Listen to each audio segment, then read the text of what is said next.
Hello, everyone, and welcome to a special crossover episode of Design the Wild meets Nature Originals. I am Minahil, a senior product designer at Arbisoft, and today I will bring you a conversation that will bridge the gap between design, innovation, and storytelling. So, if you're new here, let me tell you about the initiatives that we have, which is Design the Wild, where we go out in the physical world and explore real world design challenges, while Nature Original talks about the insider conversations we have with industry experts and creators that are shaping their field and in turn shaping their industries as well. And joining me today is someone who is from a creating field herself. Sana, would you like to introduce us? Yeah. Hi, Minahil. Thank you so much for introducing me. Hi, everyone. My name is Sana, and I am working at the National History Museum as a creative manager, which is a museum that is run by, curated and managed by Citizen Archive of Pakistan. That is a non-profit working in Karachi. Okay, so what's your role in National History Museum and what inspired you to take this field? Okay. So I'm working as a creative manager. So I think there are a couple of things that I have to deliver. One of them, the major thing is, organizing these physical displays, of course, the exhibits that are a major part of the museum.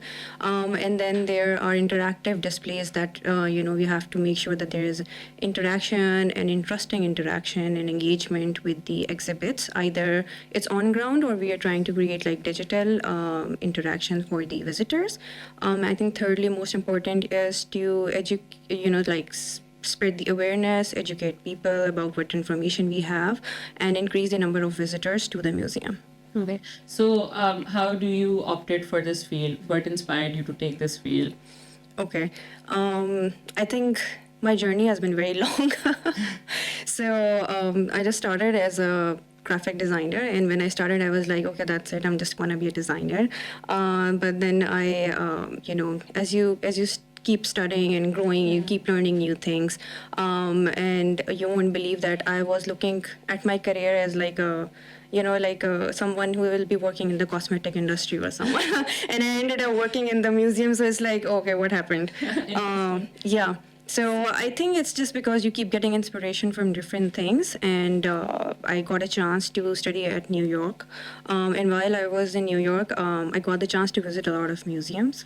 That's, I think, how I started developing this interest in curation. Nice, nice. Okay, so before we move on to the topic, I would like to hear a fun fact or a very interesting story about your workplace, or maybe how you transitioned from graphic design to history and museums. Yeah, sure.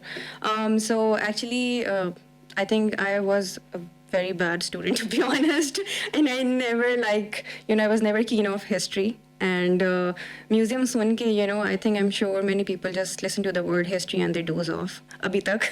So I was one of them. But then, like I said, you keep learning and growing. So my initial interest started in New York when I was visiting museums, because at that time, in like early 2000s, I don't remember seeing a lot of interactive, like museums and exhibits. You can develop the interest, but now I see it around, but I don't think at that time it was happening. So that's kind of, how I triggered my interest in the museums.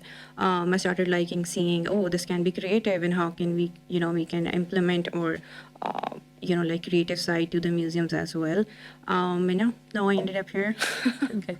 So to our listeners and to you, to give you context that why we invited you and why we wanted to talk about this specific topic is that we recently, our team Nurture visited National History Museum, and we wanted to sort of look for how digital interactions work. And it's one of a kind museum in Lahore, or I guess Pakistan as well. Yeah. So we wanted to see how it's different from traditional museums and what sort of interactions are you guys using. So that's why this topic came up, and the topic around this discussion would be that we want to know about how innovative approaches work in content presentation in museums. So now, since we have set the stage for this, I would like to talk about the most important and powerful tool in museum design, which is storytelling. So could you tell us about the philosophy behind storytelling and how does it work in museums? Sure. So basically, the nonprofit that is, like the museum is the flagship project of Citizen Archive of Pakistan. So Citizen Archive of Pakistan itself is working in collecting and disseminating like oral histories.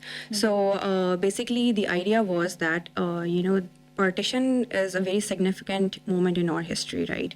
And unfortunately, people who witness partition are not gonna be here for longer, right? So, and very few people are left to actually witness the partition moments.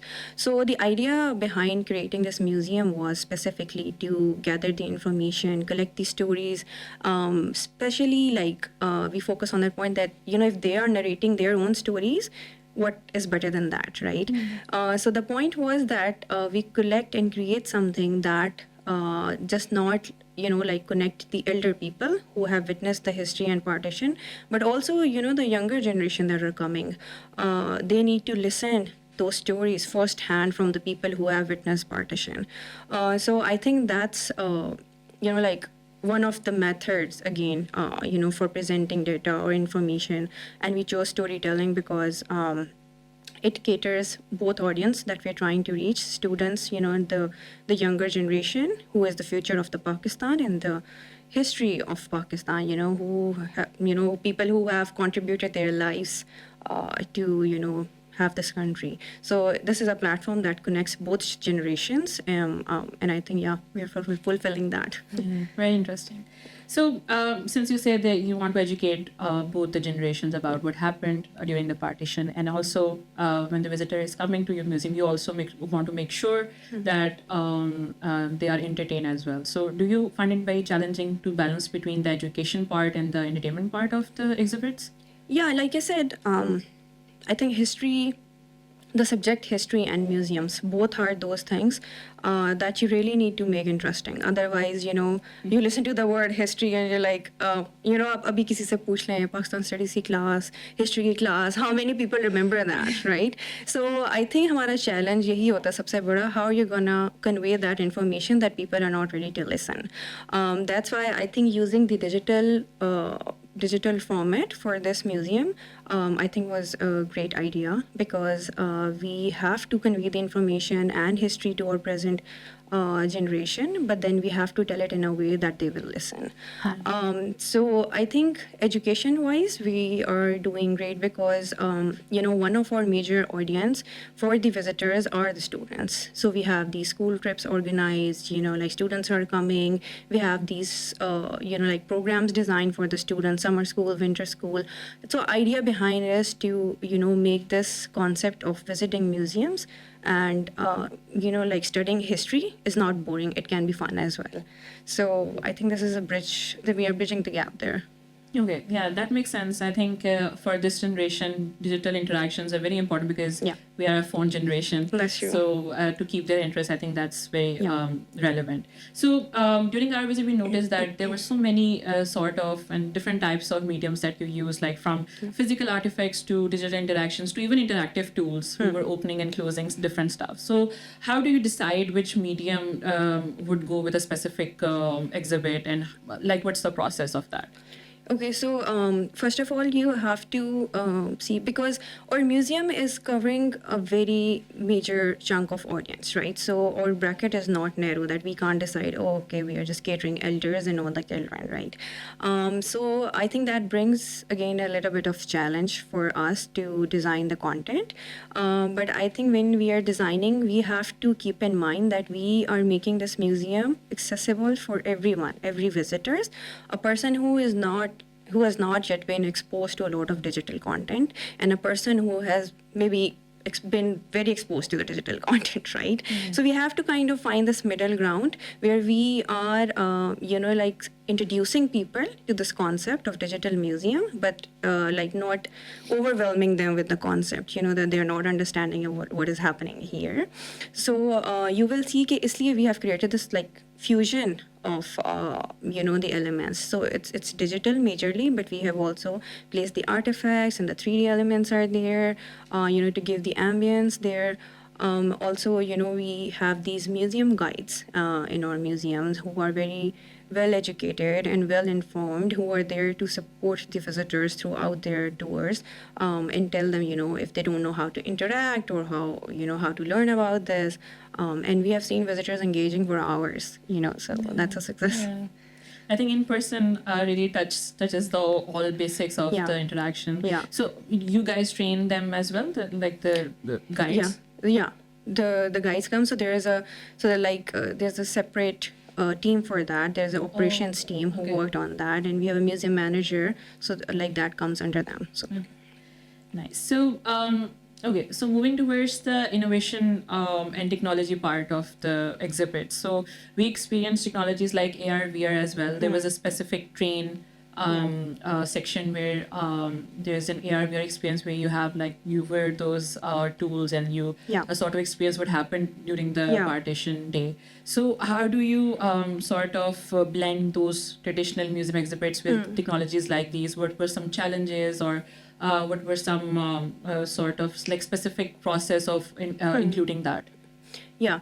So I think when you are creating such things like VR train, right? So uske liye bahut zaruri hai that you pick something, a moment that everyone could relate to, and that's why I think we picked the partition scene, because everyone, even if you have not witnessed the partition, you have heard the stories from your parents or grandparents, and when you're seeing it, you kind of relate to it, and like you feel emotional right away. Because I remember when first time I saw it, and I was getting goosebumps, and I'm like, oh my God, what did I just see? So I think so it's very important that you have to think while creating the content as a third person, and not being, because it's very easy as a creative, getting biased, or being caught up in your own thoughts that, oh, I'm liking this approach, or maybe I saw that. But it's very important to step back and think that who are you designing it for, and what is the purpose of designing this information. So I think isi tarah se AR VR, we also have Qaid-e-Azam ka hologram in the basement section, and that is also very nice. It's a projection of Qaid-e-Azam coming from a room. There's a whole setup there, and you sit in front of that, and it just also gives you goosebumps, because you're like, okay, it's like literally like Qaid-e-Azam is just sitting in front of you and talking to you. So yeah. Okay, Sana, so since you talked about that you design while keeping in mind that it will, keeping in mind the third person's perspective. So I really want to understand how the experience would look like from a visitor's perspective. Like, how does that shape your design and decisions? So tell me about how different visitors respond to different sort of exhibits. It's like any observed behaviors that you have noticed while interacting with the exhibits? Sure. So like I said, our audience is very broad, right? So we cover like elder, adults, children, students, researchers. So I think majorly we have seen all of these interacting very well in different ways. So people who are like elderly, they come and see those and get very emotional at times. We have seen, and in fact, like our museum guides keep telling us these stories. They got very emotional, or some people also cry sometimes while witnessing the moments. And then we have students and children who come and get fascinated by the stories shared by people who witness partition, because maybe this concept is very new for them, and I have seen, like, I took my nephew myself to the museum, and he does not have the temperament to stand and listen to anything, but then I saw him listening to the stories for like half an hour, and I'm like, wow, okay, so like that is an achievement. And so is with like all the students that visit us. We have seen them interacting with the storytelling. We also have like music section, so we have seen them listening to the old music, and getting very inspired, and like seeing all the old movies, and they're like, wow, okay, this happened in Pakistan as well. So like by looking at them, you kind of feel like, okay, we are doing something good is happening. Okay, so the music section was like a hot favorite part for our team as well, because it was very nostalgic. All the 90s, 80s era songs were there, so it was very nice.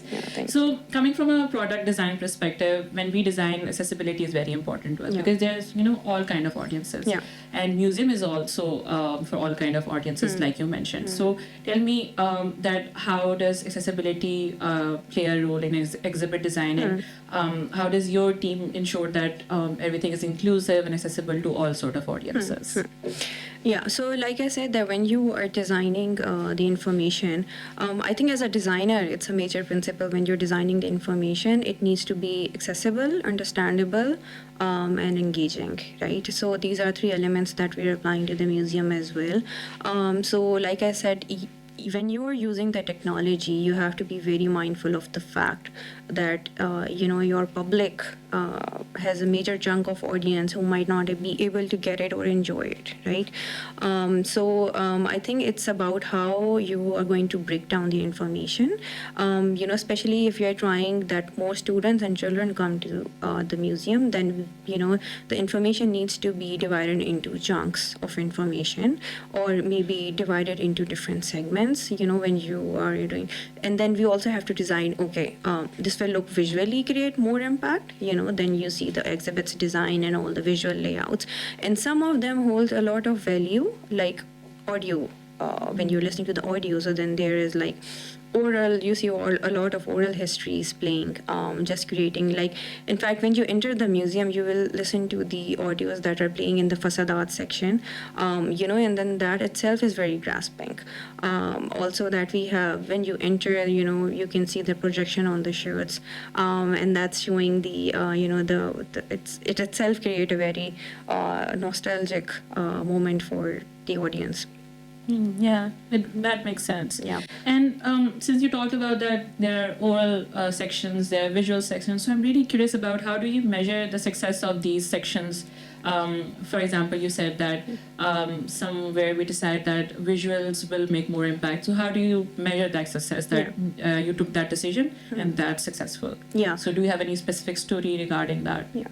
So what we try to do is that, of course, we try to keep doing these surveys of people, also collect the data, what they're interested in, what would they like to see. And then we also do like yearly evaluation, how many visitors we are getting, and then the breakdown of, the demographics. That really gives us an idea, okay, where we're doing good and where we need to improve. Then we get a lot, then we do like this calculation of how many school visits are we getting and how many students are we getting, so which area are we touching, which area are we not touching, so that sort of thing. So this is yearly evaluation. So up till now we have had I think around 420K student visitors. So majorly chunk हमारे students का रहा है. Total visitors, sorry, we have 420K. So उसमें से 120K have been students. So that is a good number. And then we have around 18,000 school visits up till so far. So I think, yeah. Okay. So based on these data and surveys, do you guys also remove or add exhibits, according to that? For example, if one exhibit doesn't perform well, do you prefer to remove that, or you guys improve it? How does that work? So I think while creating exhibits, we have to keep a lot of things in mind. But because you're putting a lot of effort and material into the exhibit development. So yeah, we don't remove as such the exhibits, but of course we'll try to create the engagement by maybe creating, more pop-ups. Pop-up exhibits at different venues or universities, to familiarize the audience with the information, because maybe they're not able to understand what we are telling, and then we can do it in a better way. Okay, Sana, so we talked about the exhibition design and museum design from a visitor's perspective. I really want to, I'm really curious about how does it look like behind the scenes? How do you guys work? What the collaborations look like? And how does that creative process happen? What's the starting stage? What's the end stage? So how does it work? Okay, so I think, like I said before, we have now CAP is working basically in collecting oral histories, right? So up till now we have I think around 5,000 oral histories, and then 600,000 images. So that's a lot of collection. So what we try to do is, we try to go through those and try to bring something in a way that is the angle that is unique, so even if you have to present an image or an audio part, you have to listen to it, and then I think the most important thing is what you are going to utilize.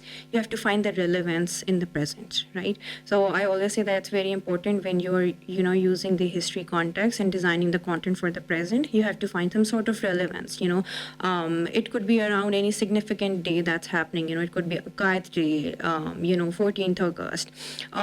Or like even in fact we develop some content for the cultural diversity day, so it could be any aspect that you're trying to touch, right?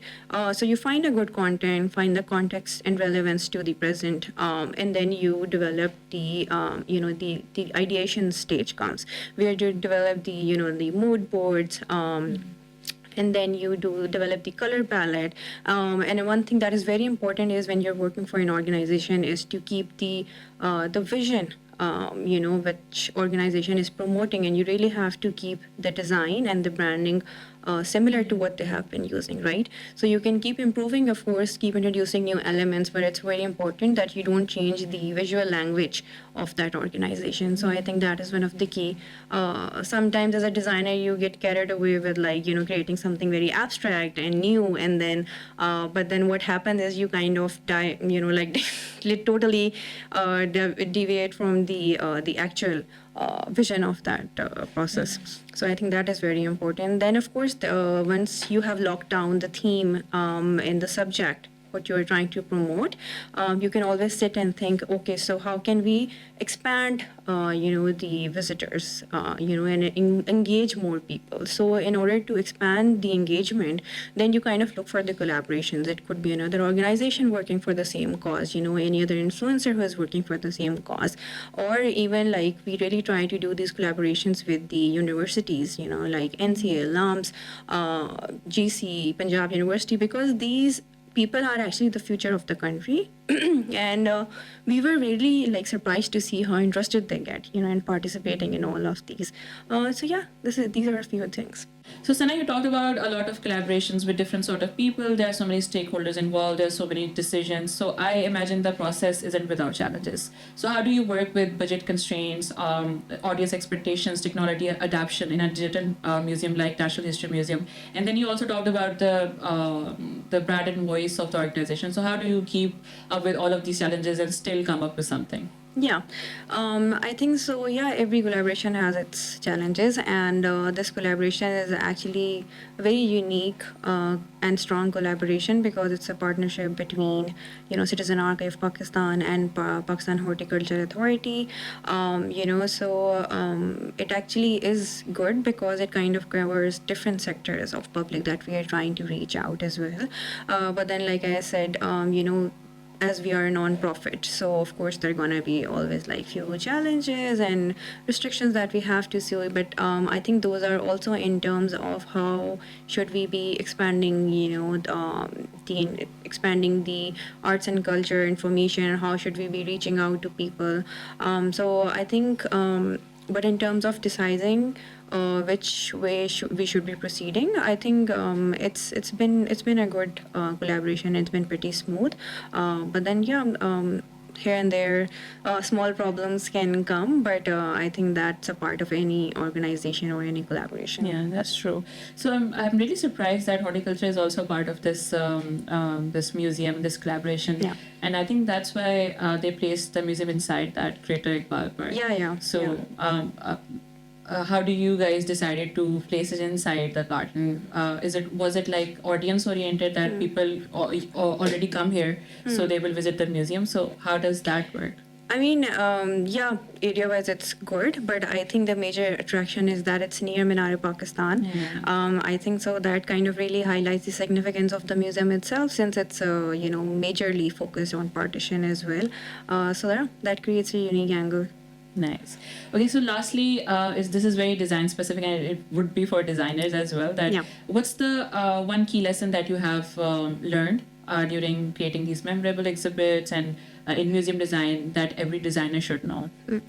I think for me, it's been a learning process, and I always go for something that is new, that is challenging, and I'm learning something. I'm giving something, but I'm learning something in return. So what I really enjoyed here is organizing these workshops with different university students and giving them. So we have these oral history workshops that we do in collaboration with different universities. So while you are telling them, you kind of learn a lot because the questions they asked, the process they want to know. So sometimes when you're telling them, it's getting clear in your mind as well. Oh, okay, that's what it is, right? So I think it's very interesting two-way street. You are giving them information which they are learning, but then they're also asking questions which are making you learn something about the same information, right? So yeah, that part I really enjoy. Okay, that happens in product design as well. So it usually happens that we sort of go and talk with the users with specific assumptions in our mind, but then after talking to them, after interviewing, or maybe even getting surveys, the results, the insights are totally different. So I think it's really important to talk to people who are who you are designing for. Okay, Sana, all right. So we are nearing the end of our discussion, but before we wrap up, I have planned a rapid fire session. Oh, God. So that we can have a little fun. So I'm going to ask you and you just tell it in one word, okay? So what's your favorite exhibit you have worked on so far? Remembering Sardar Abdur Nishtar. That was an exhibit that we did on 14th August. So he's one of the pioneer leaders of Pakistan, who was also part of first cabinet of Pakistan. Okay, nice. So this 14 August 2024? Okay, nice. And if you could change one thing about traditional museum design, what that would be? I think more student engagement. Student engagement, okay. Yes. And finally, what's your dream project that you always wanted to work on? I think creating something immersive. So I want to create an immersive exhibit because I feel like that is really trending, and it's high time that we introduce our public to that as well. Okay. So, Sana, this has been an enlightening conversation, but before we wrap up, I would like to know what's next for you, for National History Museum, any future projects or anything that you want to incorporate while being in this role. So for me, I think I'm planning to, because whenever I join some place, I have few things in mind that I want to learn and I want to give to that organization. I think I'm currently still doing that in the process. So inshallah, I'm going to keep doing that. And for the museum, I think we are planning to, inshallah, like upgrade few of the exhibits and then introduce some new ones.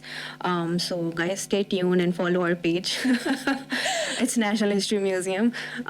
So yeah, and definitely planning to, expand some of the interactive displays. So yeah, and then keep introducing new programs and workshops for university students and school children. That sounds interesting. So thank you again, Sana, for your stories, for your insights, and to our listeners, thank you for listening to another podcast episode, and until next time.